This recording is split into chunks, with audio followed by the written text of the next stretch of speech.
Hello সবাইকে, তোমরা সবাই কেমন আছো? আশা করছি ভালো আছো।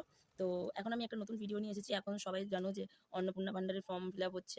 কিন্তু অন্নপূর্ণা ভান্ডারের যেহেতু ফর্ম ফিল আপ হচ্ছে, তো অনেক কিছুই ডকুমেন্ট আমরা মানে সরকারি ডকুমেন্ট বানাতে যারা দিয়েছে, অনেকে প্যান কার্ড বানাতে দিয়েছে, অনেকে রেশন কার্ড বানাতে দিয়েছে। তো সেইগুলো আটকে আছে। এখন বেশি হচ্ছে অন্নপূর্ণা ভান্ডার নিয়ে। তো আমার তো অন্নপূর্ণা ভান্ডার হয়নি। তো এইসব বিষয় নিয়ে আমার চিন্তা করে লাভ নেই। তার কারণ হচ্ছে আমি অন্নপূর্ণা ভান্ডার, আমি লক্ষ্মী ভান্ডারও আগে পেতাম না। তো আরেকটু কিছুদিন বাকি আছে বয়স হতে অন্নপূর্ণা ভান্ডার পেতে। তো ফার্স্টেই বলি, আমার মেয়ের বয়স হচ্ছে এখন 1.5 মাস, মানে 1 বছর কমপ্লিট হয়ে গেছে। 1 বছর 1-2 মাস চলছে। তো আমার মেয়ের আমি আধার কার্ড করেছি, তোমাদেরকে দেখাবো। এই দেখো, এইটা আমার মেয়ের আধার কার্ড। এই দেখতে পাচ্ছ আধার কার্ডের ফটোটা। তো এটা আমার মেয়ের আধার কার্ড। আধার কার্ডটা আমি করেছি 6 মাসে, অনেকটা দূরে গিয়েই করেছিলাম, আমাদের এখানে হচ্ছিল না। তো আমার মামার বাড়ির সাইডে ওখানে গিয়ে আমি করেছি, ঠিক আছে। আর এই আমার হাতে দেখতে পাচ্ছ, এইটা হচ্ছে আমার রেশন কার্ড, এটা হচ্ছে আমার হাজবেন্ডের রেশন কার্ড। তো বিয়ে হয়েছে আমার আজকে ধরো 2019-এ আমার বিয়ে হয়েছে, ধরো 7 বছর। তো 7 বছর এই রেশন কার্ডের কি মূল্য আমি বুঝিনি। আমি কোনোদিনও রেশন কার্ডের খবর নিইনি, বা রেশন কার্ডে কী কী রেশন দেয় আমি আজ অব্দি জানি না। মাসে কবে রেশন দেয় সেটাও আমি জানি না। হ্যাঁ, বিয়ের পরেই আমি যেহেতু কাজের সূত্রে সবসময় বাইরে বাইরে থাকতাম, তো আমার রেশন আমার হাজবেন্ডের বাবা মাই ধরতো, মানে আমার শ্বশুর শাশুড়িই ধরতো। তো এখন সমস্যা হচ্ছে, এখনো অবধি মেয়ে হওয়ার 1 বছর অবধি রেশনে কি দেয় বা কবে করে দেয় বা কতটুকু দেয়, আমার এইটুকু ধারণা নেই। আমি আজকে ভিডিও করছি, আজ অবধি আমার ধারণা নেই, ঠিক আছে। ভবিষ্যতে মানুষ তো ঠকতে ঠকতেই শেখে, হয়তো আমি পরেও জেনে যাব। তো এখন যেটা মেন সমস্যা হচ্ছে, আমার মেয়ের আধার কার্ড করা হয়ে গেছে। রেশন কার্ডের জন্য আজ থেকে ধরো 3 মাস আগে আমি ডিলার, মানে যে রেশন ডিলার, তাকে আমি দিয়েছিলাম রেশন কার্ড করার জন্য। তো বললো ভোটের জন্য অসুবিধা হচ্ছে, ভোটের পরে হবে, রেজাল্ট আউটের পরে হবে, এখন হচ্ছে না, এই হচ্ছে না বলে আমাকে ঘোরাচ্ছে, ঠিক আছে। তো যেহেতু ঘোরাচ্ছে, তো আমি এখানে খবর পেলাম যে অনলাইনে রেশন কার্ড একজন অ্যাপ্লাই করছে। যেহেতু চারিদিকে অন্নপূর্ণা ভান্ডারের জন্য মানে সব জায়গায় ফর্ম ফিল আপ হচ্ছে, তো ওই জন্য আমি ভাবলাম যে অন্নপূর্ণা ভান্ডারে হচ্ছে, তাহলে এবার আমি গিয়েছিলাম। যাওয়ার পরে 26 জন লাইনে ছিল। এবারে আমার মেয়ে তো ছোট, এবার ধরারও কেউ নেই। তো বৃহস্পতিবার আমার মায়ের অফ ছিল, তো মাকে সঙ্গে করে নিয়েই লাইনে দাঁড়িয়েছিলাম। তবু বাইরে জানো কতটা গরম, কতটা মানে পাখা নেই, এত ভিড়, এত লোকজন। আমার মেয়ে তো একদম মানে সবসময় বাড়িতে থাকে। তো সেই সূত্রে খুব হ্যারাসমেন্ট হয়েছি। তো ওখানে গিয়ে জানতে পারলাম যে নতুন যারা, মানে বাচ্চাদের পক্ষে রেশন কার্ড করতে গেলে যেটা লাগবে, আহ, আমার মানে বাচ্চার বাবার বা বাচ্চার মায়ের হেড অফ দ্য ফ্যামিলি যে আছে, তার তার রেশন কার্ড লাগবে। তার রেশন কার্ডের সাথে যে ফোন নাম্বার লিঙ্ক করা আছে সেইগুলোও লাগবে। এবারে অনেকেই বলবে, মানে আমিও প্রথমে এটাই ভেবেছিলাম যে রেশন কার্ডের সাথে কি ফোন নাম্বার লিঙ্ক করা থাকে। বললো যে রেশন কার্ডের সাথে আধার লিঙ্ক করা থাকে, রেশন কার্ডের সাথে ফোন নাম্বার লিঙ্ক করা থাকে। তো হেড অফ দ্য ফ্যামিলি যে আছে তার রেশন কার্ডের ফোন নাম্বারটা লাগবে। এবারে আমার প্রশ্ন হচ্ছে যে যখন হেড অফ দ্য ফ্যামিলি, ধরুন প্রত্যেক বাড়িতে হেড অফ দ্য ফ্যামিলি, আমার শ্বশুর বাড়িতে হেড অফ দ্য ফ্যামিলি আমার শ্বশুর, এবারে সেই ওনার ফোন নাম্বারে একটা ওটিপি যাবে, ঠিক আছে। একটা না, দুটো তিনটেই ওটিপি যাবে। তো সেই ওটিপিগুলো 20 সেকেন্ডের মধ্যে, কোনোটা 90 সেকেন্ড, কোনোটা 20 সেকেন্ড, কোনোটা 60 সেকেন্ড, এর মধ্যে আমাকে ওটিপিগুলো দিতে হবে।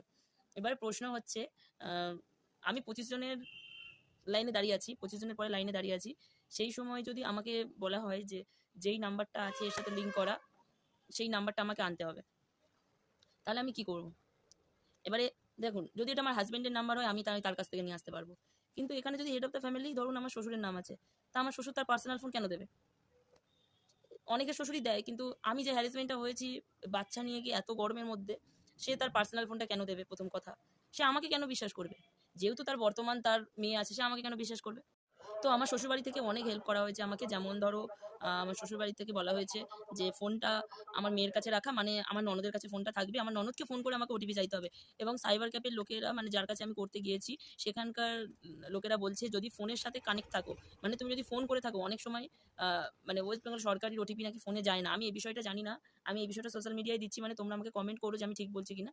তো আমি তো ওদেরকে বোঝাতে পারছি না যে ওদেরকে যদি আমি ফোন করি, ফোন করলে তো ওটিপিটা যাবে না। আর তারপরে ওটিপিটা যাওয়ার পরে আমি ফোন করবো, উনি রিসিভ করবে, ওটিপি দেখবে, বলবে, আমি মানে আমি এগুলো এত হ্যারাসমেন্ট করবো, কিন্তু আমার বাড়ি থেকে আমি যদি তাকে ফোনটা আনি তাহলে খুব সমস্যায় পড়ে যাবে। সে যাই হোক, যে যার পার্সোনাল ব্যাপার, পার্সোনাল ফোন, ঠিক আছে। সেই ফোনে হয়তো অনেক তথ্য আছে যেগুলো আমার জানার কথা না, সেগুলো জানলে অনেক ক্ষতি হয়ে যাবে, ঠিক আছে। তাদের কোটি কোটি টাকার সম্পত্তি হাতছাড়া হয়ে যাবে, ঠিক আছে। তাদের মেয়ের সাথে তার লেনদেন কত কি হয়েছে সেগুলো জানাজানি হয়ে যাবে। আমার সেগুলোই মনে হয়। তার কারণ হচ্ছে, একটা রেশন কার্ড করতে গেলে আমার সরকারের কাছে একটাই কথা, মানে একটাই আবেদন, যে এই হ্যারাসমেন্টগুলো যেন দ্বিতীয়বার কোনো মানুষ না করে। দেখুন, হেড অফ দ্য ফ্যামিলি, একটা বাড়িতে হেড অফ দ্য ফ্যামিলি, ধরুন একটা মেয়ের যদি বিয়ে হয়ে যায়, তার হেড অফ দ্য ফ্যামিলি থাকে তার শ্বশুর। আর যদি একটা ছেলে তার বাড়িতে রেশন কার্ড করে, তাহলে সেই হেড অফ দ্য ফ্যামিলি থাকে তার বাবা। এবার তার বাবার পার্সোনাল ফোন থাকে, আর যদি তার বাবার একটা ছেলে একটা মেয়ে থাকে, তাহলে তো হয়েই গেল, বুঝতেই পারছো। এবারে হচ্ছে ব্যাপারটা হচ্ছে ওটিপি শেয়ার, আমি তো মানুষকে বোঝাতে পারছি না যে ওটিপিটা 20 সেকেন্ড 60 সেকেন্ডের মধ্যে দিতে হবে। এবার যদি ফোনের মধ্যে অ্যাড থাকে নাম্বারটা, ফোনটা যদি আমি করি তাহলে আমি ওটিপিটা কি করে পাবো? সেটাই তো আমি ওদেরকে বোঝাতে পারছি না। তো যাই হোক, যখন আমি প্রবলেমটা ফেস করলাম, তো আমি আমি তখন বললাম যে ফ্যামিলি তাহলে আলাদা করে দাও, করে দিলে তাহলে আমার হাসব্যান্ডের নাম্বারে ওটিপি আসলে আমি তখন করে দিতে পারবো। ঠিক আছে? ফ্যামিলি আলাদা করতে গেলেও এখানে একটা কেলো হয়েছে যে আমার শ্বশুরও ফ্যামিলি আলাদা করতে পারবে না, আমরাও আলাদা করতে পারবো না। তার কারণ হচ্ছে এখন নাকি সরকারি নিয়ম মতে ফ্যামিলি আলাদা করতে মিনিমাম ফ্যামিলিতে 5 জন মেম্বার দেখাতে হবে। তবেই নাকি ফ্যামিলি আলাদা হবে। এবারে আমি, আমার মেয়ে আর আমার হাসব্যান্ড আছি, ওইদিকে আমার শ্বশুর শাশুড়ি আছে। এবার ফ্যামিলিও আমি আলাদা করতে পারছি না। তাহলে এত 25 জনের পরে লাইন দিয়ে থাকার পরে যদি মানে আমার জিনিসটাই না হলো, যদি আমার মেয়ের রেশন কার্ডটাই আমি না করতে পারলাম, এখন যা পরিস্থিতি, এখন যা দিনকাল, প্রত্যেক মানুষকে মানে তার ডকুমেন্ট একদম পরিষ্কার করে রাখতে হবে। তার রেশন কার্ড থেকে, তার জন্ম সার্টিফিকেট, তাদের সিরিয়াল কাস্ট সার্টিফিকেট থেকে, কেউ জেনারেল কাস্ট হলে সেই সার্টিফিকেট থেকে, সব রকম সার্টিফিকেট তাদেরকে ক্লিয়ার করে রাখতে হবে। এখন মানে যা দিনকাল পড়েছে, তাহলে আমি যখনই করতে যাচ্ছি আমাকে কেউ হেল্প করছে না। কেউ বলছেও না যে আমি ফোনটা নিয়ে অন্তত যাচ্ছি। বাবা, তাদের লাখ টাকার ফোন, তাদের লাখ টাকার সম্পত্তির হিসাব যদি আমি খুঁজে পেয়ে যাই, অনেক সমস্যা পড়ে যাবে। যাই হোক, আমার সরকারের কাছে একটাই নিবেদন, মানে একটাই হাত জোর করে বলছি, এই নিয়মটা বদলানো হোক যে বাড়ির হেড অফ দ্য ফ্যামিলি যেন, মানে বাড়ির হেড অফ দ্য ফ্যামিলির নাম্বারে ওটিপি যাবে, সেই ওটিপিটা দিতে হবে। এইটার বিষয়ে প্রত্যেক বাড়ির বউরাই মনে হয় আমার মতো সমস্যায় পড়ে, যে তাদের বাড়ির হেড অফ দ্য ফ্যামিলির মূল্যবান ফোন, মূল্যবান তথ্য যাতে আমাদের হাতে না চলে আসে, তার জন্য তারা ফোন দেয় না। তারা তাদের মেয়েকে বিশ্বাস করে, তাদের মেয়ে ফোন ধরে বসে থাকবে, তাদের বাড়ির বউ তাদের মেয়েকে ফোন করে জিজ্ঞাসা করবে ওটিপিটা দাও। আমি একটা জিনিস বুঝতে পারি না, যে এরা কি সরকারি জিনিসটা কি হাতের মোয়া মনে করে? সরকার বানিয়ে দিল হেড অফ দ্য ফ্যামিলির ফোনে ওটিপি যাবে। হেড অফ দ্য ফ্যামিলি বলছে আমার মেয়ের কাছে ফোন আছে, ফোন করে করে ওটিপি জানিয়ে নেবে। আমি 25 জন লাইনে দাঁড় করিয়ে আমি তার মেয়ের কাছে ফোন করে ওটিপি জানিয়ে দেবো? ঠিক আছে, নাম্বার রাখা হোক। দেখুন, হেড অফ দ্য ফ্যামিলি তো সবসময় ফোন নাম্বার দিতে প্রস্তুত থাকে না, কারণ সব ফ্যামিলিতে হয়তো এরকম হয় না, কিন্তু আমার সাথে যেটা হয়েছে, আমি প্রচুর হ্যারাসড হয়েছি। ঠিক আছে, মানে বাচ্চা নিয়ে আমি রেশন কার্ড করতে গিয়ে প্রচুর হ্যারাসড হয়েছি, কারণ ওই মুহূর্তে কোলে বাচ্চা নিয়ে, হ্যাঁ মা সঙ্গে গিয়েছিল, ঠিক আছে, অত লাইনের মধ্যে।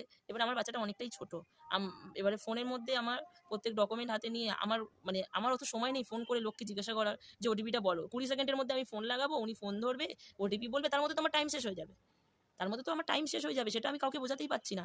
তো ওই জন্য আমার মনে হয় কি এই নিয়মটা চেঞ্জ করা উচিত। হেড অফ দ্য ফ্যামিলি তো সবসময় হেড অফ দ্য ফ্যামিলি বলেই যে সে সবসময় আমাদের সাহায্য করবে, এটাও তো ভেবে নেওয়া উচিত না। কিছু কিছু সময় অল্টারনেট নাম্বার দেওয়া যায়, এটাই যেন সুযোগ সুবিধা করে দেওয়া উচিত। আমাদের নতুন সরকার এসেছে, মাননীয় মুখ্যমন্ত্রীর কাছে আমার একটাই আবেদন, আমার ভিডিওটা তোমরা যদি দেখে থাকো তোমরাও আমাকে কমেন্ট করতে পারো, যে আমি যদি কিছু ভুল বলে থাকি আমাকে জানিও।